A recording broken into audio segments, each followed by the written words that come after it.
horrible pain in my eye.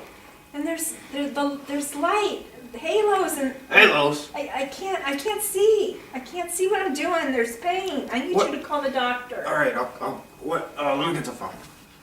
Honey, I got the phone. I'm gonna call Dr. Granger. Hello? Dr. Granger, my wife's in pain. Yeah, she's having problems with her eyes again. I don't know, something with the right eye pain. You can't get us in. I'm Albus Dumbledore. You better get me in. All right, we'll be in. All right, bye. Honey, we gotta go now. Cornea, the clear front window of the eye. The cornea transmits and focuses light into the eye. Iris, the colored part of the eye. The iris helps regulate the amount of light that enters the eye. Lens, the transparent structure inside the eye that focuses light rays onto the retina. Macula, a small area in the retina that contains special light-sensitive cells. The macula allows us to see fine details clearly. Optic nerve, the nerve that connects the eye to the brain. The optic nerve carries the impulses formed by the retina to the brain, which interprets them as images. Pupil, the dark center in the middle of the iris. The pupil determines how much light is let into the eye. It changes sizes to accommodate for the amount of light that is available. Retina, the nerve layer that lines the back of the eye. The retina senses light and creates impulses that are sent through the optic nerve to the brain. Vitreous, the clear, jelly-like substance that fills the middle of the eye. Closed-angle glaucoma. Closed-angle glaucoma is an emergency situation that is caused by a sudden increase in intraocular pressure. The increase in intraocular pressure occurs because fluid is not flowing out of the eye like it normally should. This fluid normally flows through your pupil into the front chamber of the eyeball. The fluid then goes through a series of channels called the trabecular meshwork and into the veins of the sclera. Closed-angle glaucoma is much less common than open-angle glaucoma. If left untreated, it may damage your optic nerve and lead to blindness. This blindness is irreversible. Good morning, Dr. Granger. Good morning, Dr. Lestrange. How are you today? I'm well. How about yourself? Good. We have a lot of cases today, so I'm going to start with the first one. We have Minerva Dumbledore in room 1. She is a 78-year-old female with closed-angle glaucoma. She was recently diagnosed last December. Unfortunately, she has quite a severe case. She hadn't seen an eye doctor in over 15 years. Wow. So she has significant vision loss, particularly in her right eye, although both of her eyes have glaucoma. She called in yesterday with complaints of severe blurred vision, headache, nausea, and just needed to be seen. I currently have prescribed her pilocarpine ophthalmic solution, 2 drops twice a day, and then she's also on the Betaxolol 10 milligrams daily. Yeah. That'll help decrease her intraocular pressure and promote drainage. She's here today with complaints of significant vision loss. I think that's about it. Any questions so far? No, let's go see her. Okay, let's go assess her. Signs and symptoms of glaucoma include eye pain, severe headache, blurred vision, rainbow halos around lights, nausea and vomiting, and eye redness. Risk factors include African American or Asian race, elderly, family history of glaucoma, steroid use, and eye injury. When are those doctors coming? Hello, Mrs. Dumbledore. Hello. Hello. Hi, how are you today? I'm not well. Oh, I'm not boy. well. No. You must be Mr. Dumbledore. Hi, how you doing? Hi, I'm Dr. Hermione Granger. How are you? Nice to meet Dr. you. Lestrange, the Hi. president. That's a nice script you got there. So what brings you in today? I am not feeling well. I mean, Not I feeling have well. horrible pain in my head. I'm nauseous. I've been seeing lights and visions, and I'm just not doing very well at all. How long have you been feeling like this? Well, it started last night. Last night you've been complaining for 2 days. Oh, hush you. It started last night. Okay, did you take anything to relieve the pain? Anything for your headache? I didn't take anything. No. Okay. Let's see. You are currently taking the pilocarpine, I am. and are you taking that every day? I try to. I try Okay. to take it every day. You're taking it twice daily, 2 drops in each eye, right? When I can remember, doctor. I do take it. Okay, it's important that you take that because that's going to help relieve the pressure in your eye from your glaucoma. Yeah, I told you. I told you. Okay, how about the Betaxolol, 10 milligrams? Are you taking that every day? I believe I am. I believe I do take that. Okay. So, Mrs. Dumbledore, have you been doing anything differently lately? Any change in your diet? Are you taking any over-the-counter medicine? Any herbal medicine? No, I don't think so. Well, you said your stomach's been hurting. You started taking some of that dicyclo something. Dicyclamine. Dicyclamine! Mrs. Dumbledore, what have you been taking the dicyclamine for? I've had stomach pains, and I remember it being in my cupboard, so I Who took prescribed you the dicyclamine? it. My family doctor. Okay, was this before your diagnosis of glaucoma? I think so. Okay, and you haven't taken it how recently have you been taking it? I started taking it last week. Okay, I told you not to take it. You did not tell me not to take it. You need to hush. Okay, because it's very important that you stop taking that medicine right now. You cannot be on dicyclamine when you have glaucoma, and especially with the other medications we're prescribing you, it's counteracting. Oh, I did not know Mhm, that. Taking that dicyclamine is going to build up that pressure in your eye, and that could be what's causing your headaches and your worsening of vision. If I stop the medication, does it go away? We're going to do some tests to figure that out to see where you're at right now. Okay, Mrs. Dumbledore, we're going to do a quick assessment on your eyes to see if anything has changed, okay? So come over here and we're going to look at the Snellen eye chart. The Snellen, the what? Did you say the snake chart? Okay, Minerva, we're 20 feet away, so I'm going to tell you to read a line. You're going to cover your right eye with this. Go ahead and read line 2. F-P. Great. Can you read line 3? T-O-Z. Okay. How about line 4? L O L N. All right. Can you cover your other eye? Can you read line 2 for me? E All right. How about line 3? 8. 8. There's no 8. It's 8. letters. It's an 8. Okay, Mrs. Dumbledore. So, from just looking at your vision assessment, from the last time you've been here, your vision has changed a bit. The last time you were here, you were able to be at 20/40, and this time you're reading about at 20/70. So you have had a significant vision change. I'm just going to go ahead and assess you a little bit further, okay? So I'm going to do some hand hygiene, put on some gloves, and I'm just going to take a look.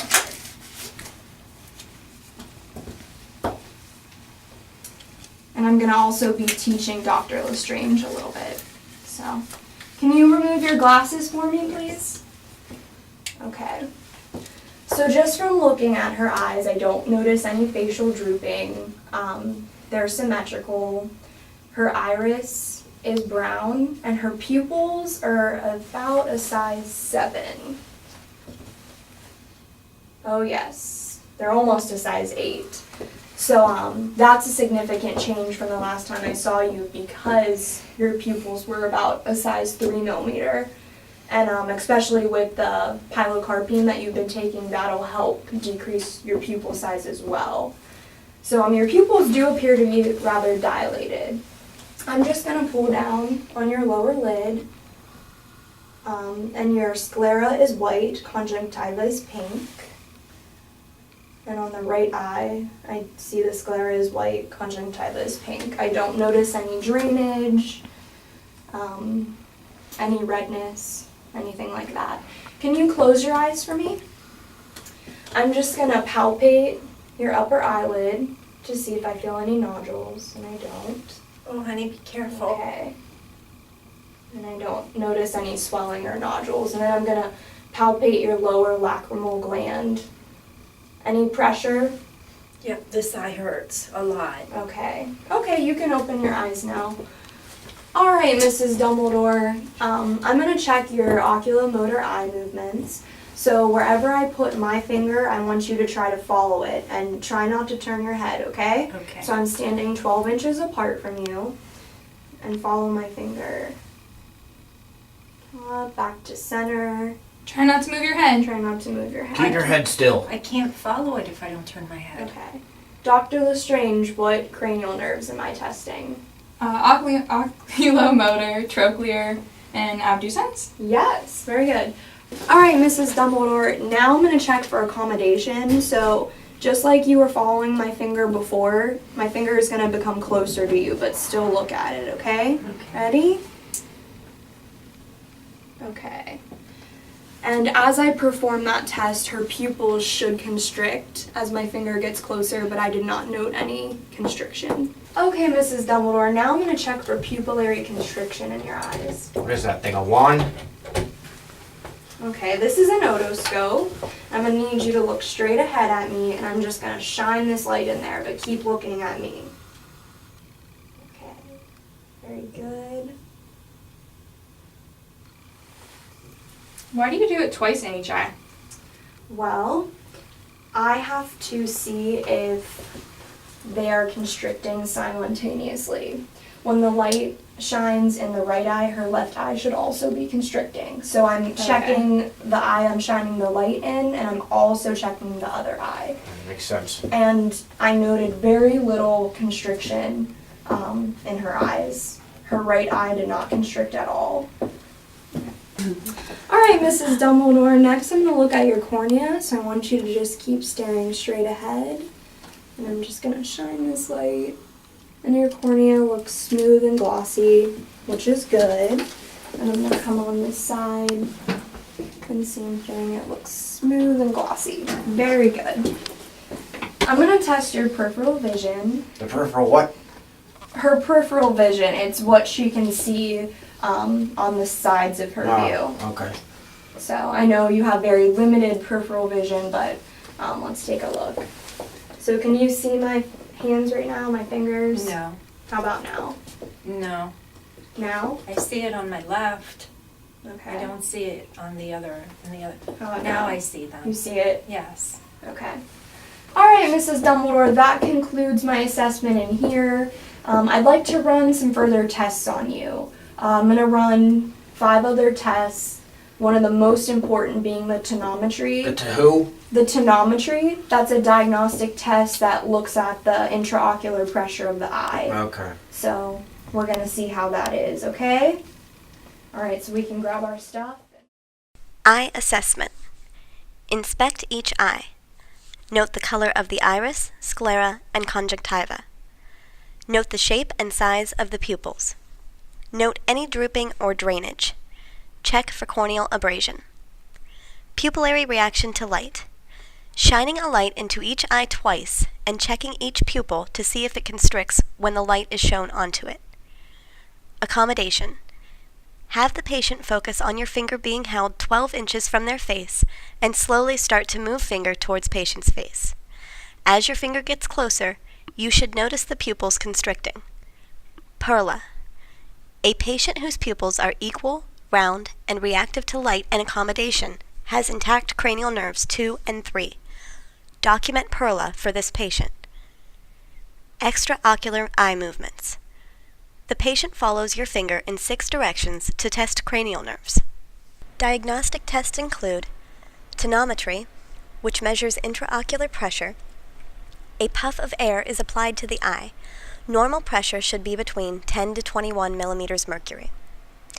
Ophthalmoscopy, an analysis of the optic nerve for damage. Perimetry, which tests central and peripheral vision. Gonioscopy, which checks the angle between the cornea and the iris to determine opened and wide or narrow and closed. And pachymetry, which measures corneal thickness. All right, Mrs. Dumbledore, we're back. I took a look at your test results, and I'm quite concerned about the tonometry exam that The we telegraph? did. You took the telegraph? The tonometry. Oh, the tonometry. That alright. looked at the intraocular pressure in your eye, and it was pretty high. Normally, we want the intraocular pressure to be between 10 and 21. Yours was at a 30. Am I going to be able to keep my eye? That's what I'm concerned about. I don't think it would come to that, but I need to refer you to Dr. Weasley. Okay. Yeah. That's so important because when that pressure builds up, it constricts on that optic nerve, and that's what can cause your vision loss. And you've been experiencing, these headaches, this pressure. That's what it's from. This is an emergency situation. Yes. Your pupils are so dilated, they're not reacting to light.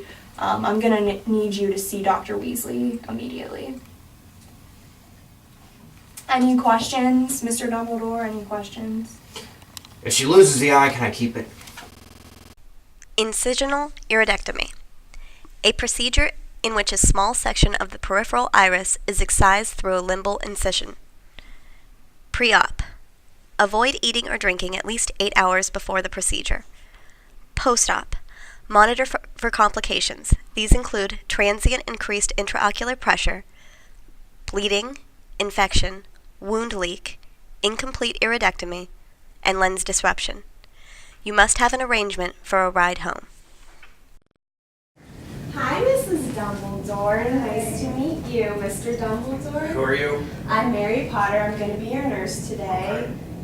Hello, I'm Dr. Molly Weasley. I will be the surgeon today. Hi, nice to meet you. How you doing? Good. Alright, so I have to have an informed consent signed for you. So I just wanted to come in and explain the procedure one more time, make sure you understand it. So we're performing an incisional iridectomy today, which is where we excise a small section of the peripheral iris through a limbal incision. We make the incision at the opposite edges of the cornea, following the curve of the iris, causing a slight flattening in the direction to remove the part of the iris. It's a very safe and effective procedure. Of course, it does have some risks since it is an operating room procedure. Risks? What kind of risks? Well, there could be complications such as bleeding, infection, a wound leak, an incomplete iridectomy, or lens disruption. It is a little costlier than the laser iridectomy, and it's a longer post-operative recovery time, but like I said before, it's a very safe and effective procedure. So if you have any questions about that? No, I trust what you're telling me. No questions. Okay. And have you had anything to eat or drink within the last 8 hours? I have not. Okay. And have you taken any medications that would impair your judgment to validly sign this informed consent? No. Okay. Nurse Mary Potter is going to show you where we will make the incision, the triangular incision on the edge of the cornea there, following the curve of the iris that will cause the slight flattening in that direction to remove the part of the iris. You're going to cut my eye. I'm nervous and scared. Don't be nervous. You're going to be under general anesthesia. You're not going to know what's going to be happening, and the doctor and I are going to take good care of you. Just going to have you sign this informed consent real quick, and then I will let Nurse Mary Potter get on with her assessment. Thank you, and I will see you in the surgery room. All right, before we send you back to the OR, I'm going to take your vital signs and I'm going to do an assessment on you, okay?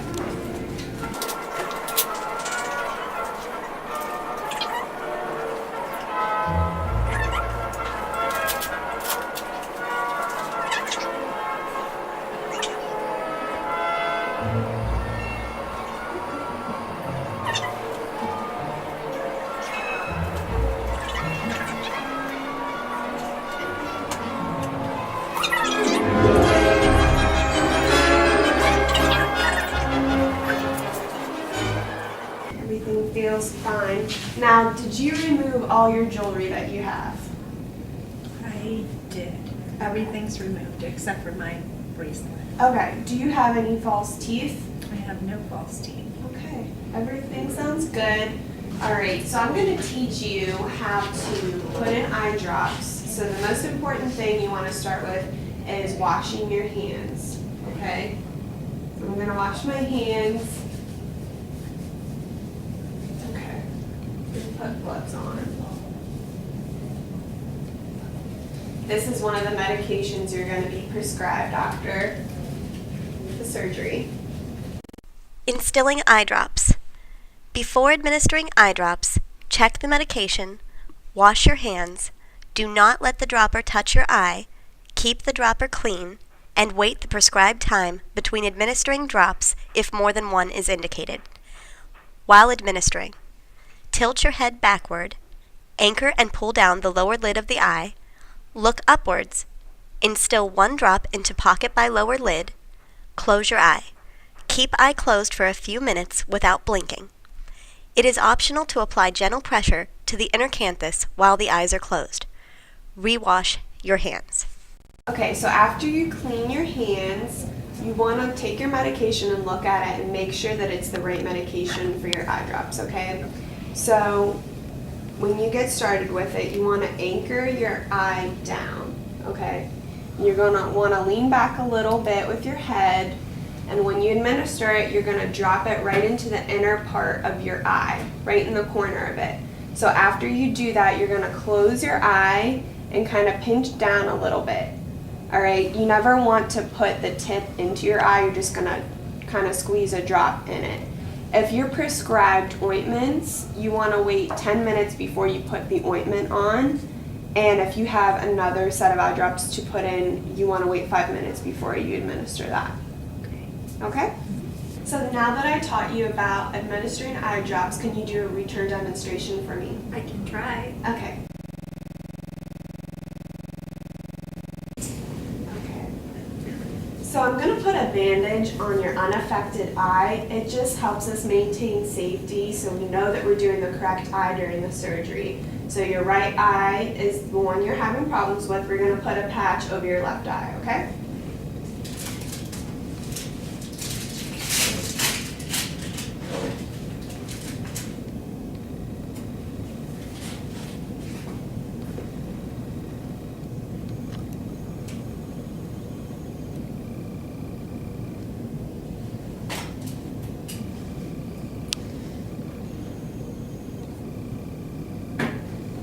And we'll be taking you back to surgery soon.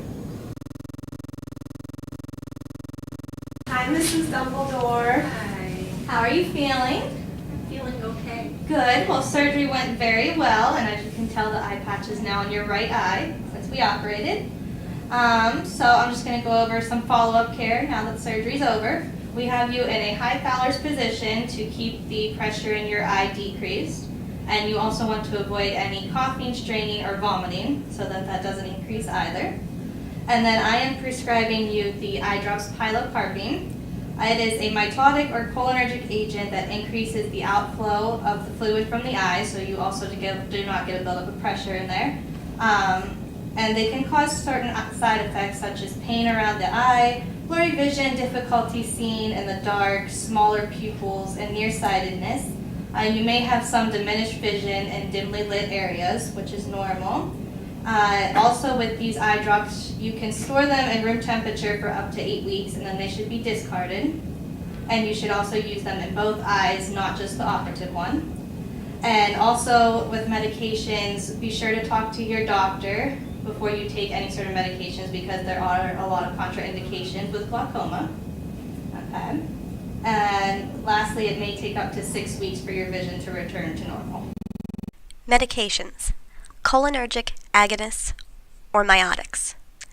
Open the angle between your iris and cornea. Carbonic anhydrase inhibitors. Reduce the fluid in your eye. Beta blockers. Lower the amount of fluid your eye produces. Alpha adrenergic agonists. Reduce fluid and maintain outflow in the eye. Prostaglandin analog. Maintain fluid outflow and reduce pressure in the eye. Okay, so when you go home, I have some teaching for you. The medications that she prescribed can cause itchiness. You don't want to rub your eyes. If you wear makeup, you want to make sure you buy non-allergenic medication for your eyes. You want to make sure you space your fluids out throughout the day and lower your salt intake, because that will just increase pressure and fluid in your eye, which you don't want. If you go swimming or go outside, you want to have goggles for swimming and make sure that you have glasses for when you go outside. And you want to make sure you limit your caffeine, you don't smoke, and you eat and exercise properly.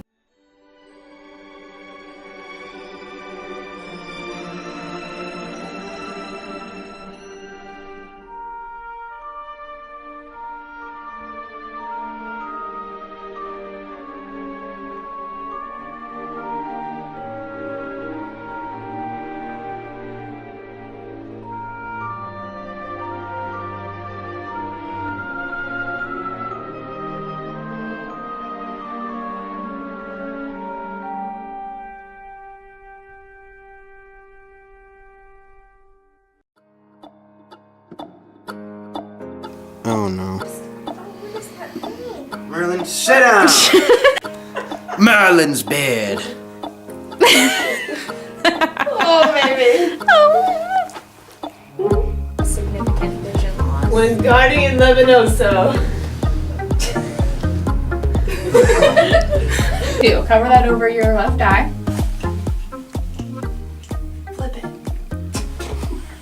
Okay, let's do that. Look straight ahead, and I'm just looking at your cornea. I might shine this light The wrong way. the wrong way. Just going to shine this light. You are the worst. Put your eyes start. This is one of the medications you're going to be prescribed after the surgery. This sucks, I can't do it. Restart it. No, you did it fine. Mrs. Dumbledore, I want to listen to your breath sounds again, okay? My stethoscope. Osseo stethoscope! That was horrible. No, that was good. That was good. Honey, you better give me your bracelet. I'm really scared. I know. Well, it's gonna be alright. If it doesn't go well, I get the eye. That's it! I get the eye or she gets it! That's it! You guys sure this is a good idea? Honey, what are we doing tonight? I got video.